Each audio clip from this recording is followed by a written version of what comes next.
Hi everybody, we're going to talk about the next two problems. To get rid of a square root, you guys know that you square whatever you do to the left, you're going to end up squaring to the right. Well, a squared gets rid of a square root, so 20 minus x is still there. The right side is x squared. All right. Anytime you see an x squared and an x to the first power, which we have here, you have to make it equal 0. You cannot divide by x's because you're going to lose answers. So to make it equal 0, we need to add x to both sides, and then we need to take away the 20 to the other side and put it in order. So we're going to have x squared plus x minus 20. From here, you're going to factor by a box, by the parentheses, by the slide method, whatever way you chose for factoring, that's what we're going to have. That's what you're going to have. So when you do that, you end up getting two parentheses. I'm going to do the parenthesis method. To make an x squared, you have x and x. How are we going to make a negative 20? Well, that's a positive and a negative. But these have to make a 1x. Well, that is going to be a positive 5 and a negative 4. And that makes your 1x. All right, from there, you have to solve.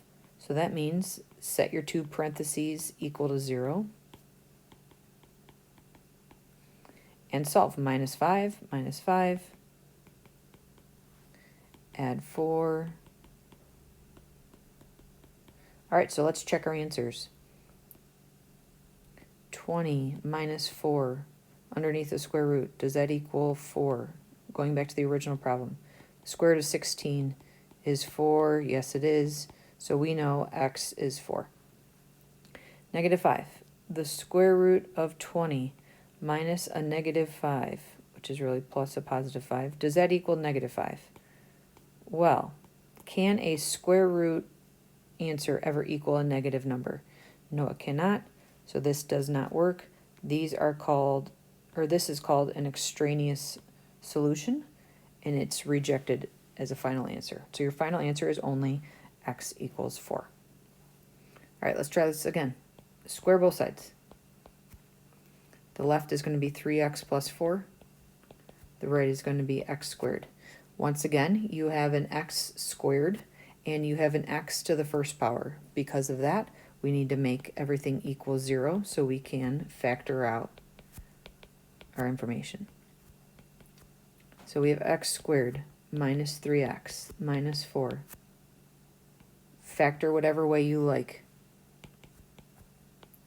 I like the parentheses, but whatever method you like the best. X and x make x squared.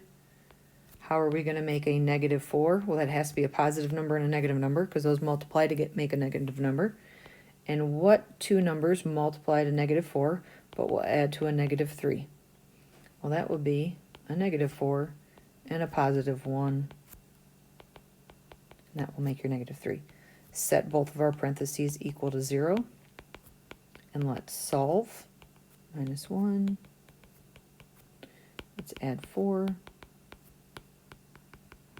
And lastly, let's check our answer. Square root 3 times 4 plus 12. Nope, I totally fibbed there. I was trying to multiply and write at the same time. So 3 times 4 plus 4 would be 12 plus 4, which is 16. Does that equal the original x, which is 4? And it does. 4 equals 4. You're good. So x equals 4 is an answer.